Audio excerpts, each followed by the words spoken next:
Taste లో good, సిటీలో street food, నగర వాసులను ఉవ్విళ్లూరిస్తున్న వీధి తినుబండారాలు. పూర్తి వివరాలకు చదవండి రేపటి సాక్షి దినపత్రిక. రైట్. దేవిప్రసాద్ గారు చెప్పండి, ఏమిటి ఇదంతా మీరు కావాలని సృష్టిస్తున్న డ్రామానా, లేకపోతే మళ్ళీ బావబామర్దుల మధ్య పోటీ అంటున్నాడు దయాకర్ గారు? కేసీఆర్ గారు ఎందుకు మాట్లాడట్లేదు అంటున్నారు? అసలు మీ లక్ష్యం ఏమిటి? మీరేమో లండన్ను డల్లాస్ చేస్తామంటే ఇప్పుడు వాళ్ళు నిజంగా చేసి చూపిస్తామంటే మీరు ఎందుకు అడ్డం పడుతున్నారు అంటున్నారు. గుడ్ మార్నింగ్ నమస్కారం శ్రీనివాస్ గారు, అట్లాగే మిత్రులు దయాకర్ గారికి, కిషోర్ గారికి, వీక్షకులకు శుభోదయం. ఇది ఎవరు పార్టీల మధ్య పంచాయతీగా సృష్టించేటువంటి ప్రయత్నం చేస్తా ఉన్నారు కొమ్మినేని గారు. ఇది ప్రజలకు ప్రభుత్వానికి జరుగుతున్నటువంటి పంచాయతీ. ఎందుకంటే ప్రజలందరూ, దయాకర్ గారు ఒక మాట అన్నారు, ఎవడు చెప్పిండు, ఏ అధికారి చెప్పిండు అని. నిన్న ఒక్కసారి మన దానకిషోర్ గారి ప్రెస్ మీట్ చూడాలని నేను విజ్ఞప్తి చేస్తున్నా దయాకర్ గారికి.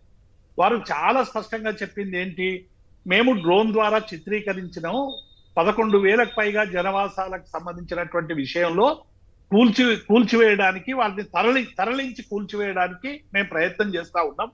10,000 కోట్లతో ఈ 2 నెలల్లో మూసీ నదికి సంబంధించిన బ్యూటిఫికేషన్ పనులు ప్రారంభమవుతాయని చెప్పిండు. ఎక్కడ మూసీ ప్రక్షాళన అని అనలేదు దయాకర్. మరి ఒక్కసారి ఆ వీడియో చూడాల్సిందిగా మిత్రులు దయాకర్ విజ్ఞప్తి చేస్తున్నారు. ఎందుకంటే దయాకర్ ఒక సోషల్ సైంటిస్ట్ లాగా ప్రతి విషయాన్ని క్షుణ్ణంగా ఆలోచించి స్పందించేటువంటి దయాకర్ ఇవాళ కొంత ఫ్రస్ట్రేషన్ పోతున్నాడంటేనే కాంగ్రెస్ పార్టీలో ఏదో తప్పు జరుగుతున్నదని ఆయన ఆత్మ ఘోషిస్తున్నది అనేటువంటి విషయాన్ని నేను ఈ సందర్భంగా గుర్తు చేస్తున్నాను.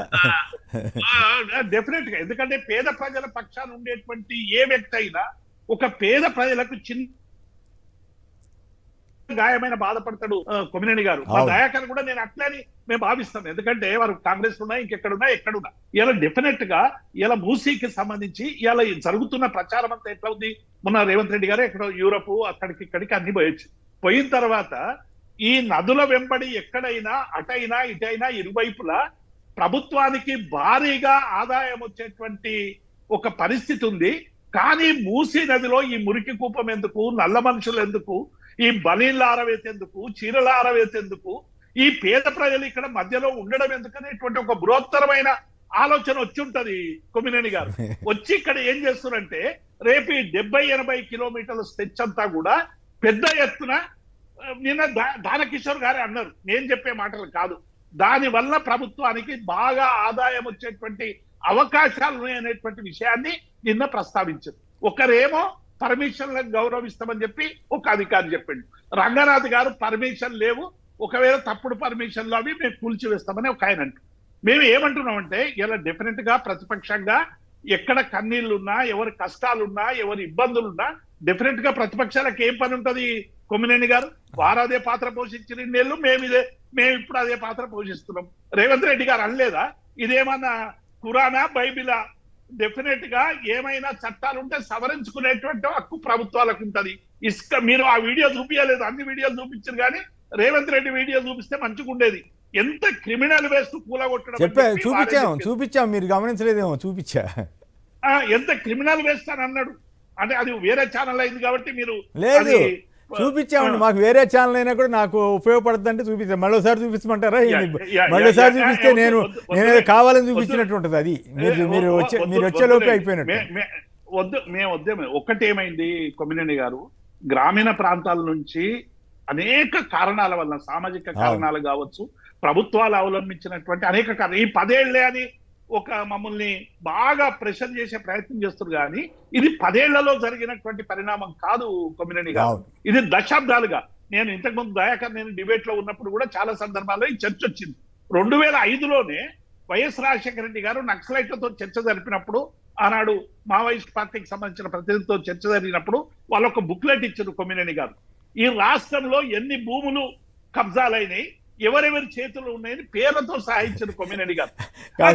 మీకు గుర్తుండే ఉంటుంది, రామోజీ ఫిలిం సిటీని కూడా భూములు, దళితుల భూములు ఉన్నాయి, వాటిని స్వాధీనం చేసుకోవాలని వాళ్ళంటే ఇది ఎక్కడ కూడా బాబు అని వైఎస్ రాజశేఖర రెడ్డి గారు కూడా వదిలేశారు దాన్ని.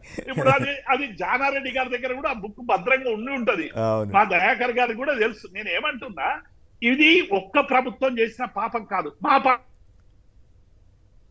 ఉంటే గారు నేనేమి దాన్ని వెనుకపోవడానికి నేనేం సశమిషాలు పడరు. కానీ గత కొంతకాలంగా ప్రభుత్వాల ఉదాసీనత వల్ల ప్రభుత్వాలు చేయలేకపోవడం వల్ల ఇవాళ నిర్మించుకున్నటువంటి వాళ్ళను కూల్చడానికి మీరు కూల్చలేరన్నారు. నిన్న దానకిషోర్ గారే చెప్పిర్రు 50 మందిని మేము ఆల్రెడీ తరలించినామని. తరలించుడేంది కూల్చుడేంది కొమ్మినేని గారు? చాలా మంది ఆ ఇంట్లో పెట్టి వాళ్ళని తరలించి తర్వాత కూల్స్తారేమో. నేనేమంటున్నా, డెఫినెట్ గా దీని మీద ప్రభుత్వం ఆలోచించాలి. సాంకేతిక పరిజ్ఞానం చాలా పెరిగింది. తక్కువ ప్రజలకు సంబంధించినటువంటి నిరాశ్రయత తగ్గించి కేవలం నదీ గర్భంలో ఉన్నటువంటి వాళ్ళ పట్ల సీరియస్ గా గత 40 ఏళ్లలో వచ్చిన వరదల్ని సరైనటువంటి రీతిలో రికార్డ్ చేసి వాళ్ళకి సంబంధించినటువంటి అంశం మీద వాళ్ళకి ప్రత్యామ్నాయం చూపించాలి. కొమ్మినేని గారు, మీరు ఒక్కసారి మూసికి, ఎందుకంటే మీరు చాలా జర్నలిస్ట్ గా పోయిండ్రు, దయాకర్ అనేక సార్లు ఆ ప్రాంతం తిరిగిండు, మేము కూడా పోయినాం. ఒక చిన్న ఇంట్లో 4-5 కుటుంబాలు ఉంటాయి కొమ్మినేని గారు. 4-5 కుటుంబాలు ఉంటే ఏంటంటే వాళ్ళు బాత్రూమ్ పోవాలన్నా ఇంకొకటి పోవాలన్నా బయట ఉంటాయి, పోతారు. కానీ మీరు ఇప్పుడు డబుల్ బెడ్రూమ్ ఇస్తే ఏమైతుంది కొమ్మినేని గారు? కామన్ ఏరియాకు ఇంకొకరిని అలో చేయరు. ఉండేది గింత, జైలు కంటే ఎక్కువ భావిస్తారు డబుల్ బెడ్రూమ్. 5 కుటుంబాలు ఒకరు డబుల్ బెడ్రూమ్ లో ఎట్లుంటాయి కొమ్మినేని గారు? ఒక దగ్గర ఎన్ని కుటుంబాలు ఉంటాయి అనేటువంటి, ఒక కుటుంబానికి మీరు ఒకటి ఇస్తున్నారు, ఇస్తామని చెప్పేది ఇస్తారా లేదా అనేది ఇస్తారనే అనుకుందాం. కానీ 4-5 కుటుంబాలు ఇలా వచ్చి అక్కడ ఉండి దగ్గర ఇళ్లలో పని చేసుకునేటువంటి వాళ్ళు, లేకుంటే పేపర్లు కలెక్ట్ చేసి అమ్ముకునేటువంటి వాళ్ళు, సీసాలు కలెక్ట్ చేసి అమ్ముకునేటువంటి వాళ్ళు, వీళ్ళందరూ కూడా చాలా పేదలు కొమ్మినేని గారు.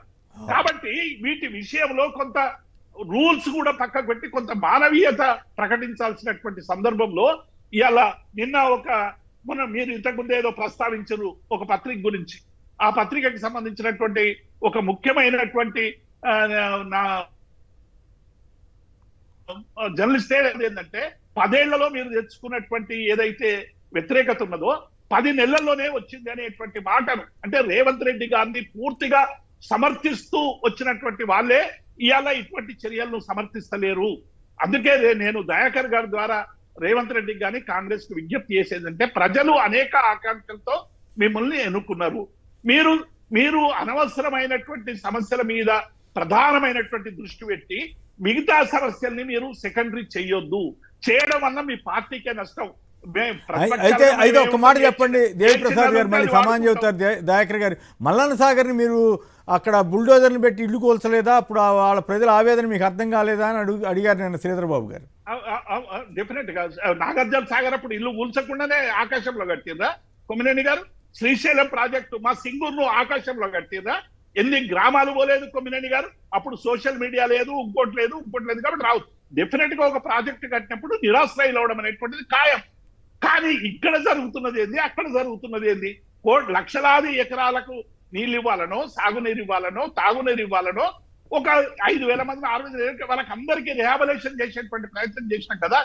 రిహాబిలేషన్ ఏమైనా తక్కువైతే దయాకర్ లాంటి వాళ్ళు కొట్లాడితే ఇంకా రకరకాల ప్రొవిజన్స్ కూడా పెట్టి వాళ్ళకు అనేక విషయాలు ఇచ్చినాం కదా. ఇంకా కాకుండా ఇప్పుడు ఇవ్వండి, ప్రభుత్వం మీ చేతికి వచ్చింది. మల్లన్న సాగర్ లో మునిగిపోయిన వాళ్ళందరికీ 50 లక్షలు అదనంగా ఇవ్వండి. మేము వ్యతిరేకిస్తాం, మేము వచ్చి పాలాభిషేకం చేస్తాం రేవంత్ రెడ్డి గారికి. నేను ఏమంటున్నా కొమ్మినేని గారు, ప్రభుత్వంలో ఉన్న ఒకటి, ప్రతిపక్షంలో ఉన్న ఒకటి మాట్లాడడం అనేటువంటిది సహజం. మేము దాన్ని ఏం తప్పుపట్టాం. కానీ ఇలా మూసి విషయంలో, హైడ్రా విషయంలో జరుగుతున్నటువంటి డ్రామాకి కాంగ్రెస్ పార్టీ తెరదించాల్సినటువంటి అవసరం ఉంది. మా దయాకర్ లాంటి వాళ్ళతో కమిటీ, మనం ఇంకా మా కోదండ రామో దయాకర్ ఇంకొక లేచి మానవీయ హృదయంతో ఉన్నటువంటి వాళ్ళు పోయి ఒక్కసారి రైట్. ఓకే, ఓవరాల్ చూస్తే రంగనాథ్ గారికి అంతకుముందు మంచి పేరు ఉండేది అనుకుంటా. ఇప్పుడు అదంతా గబ్బు అవుతున్నట్టుగా కనిపిస్తా ఉంది చూడబోతే ఆయన పరిస్థితి కూడా. కాబట్టి దీని ఒక పరిష్కారం దేవాలి కొమ్మినేని గారు. ఇది ఇంకా ముదరడానికి వీల్లేదు. కొద్ది తగ్గినట్టు అనిపిస్తుంది రండి, కొద్ది తగ్గినట్టు అనిపిస్తా ఉంది. కాకపోతే దయాకర్ గారు ఆ మాట అంటలేదు కానీ డైరెక్ట్ గా కొంచెం తగ్గినారనే భావన కలుగుతుంది. తగ్గడం కూడా మంచిది. మీరు సూపర్ 6 ఇక్కడో సూపర్ 6 అక్కడో సూపర్ 6 పెట్టి వాటి సంగతి వదిలేసి కూల్చివేతలంటే మీరు హామీలు ఇవ్వకపోగా ఈ కూల్చివేతలనే పరిస్థితి తెచ్చుకోకూడదు కదా అనేది ఒక సమస్య వస్తుంది.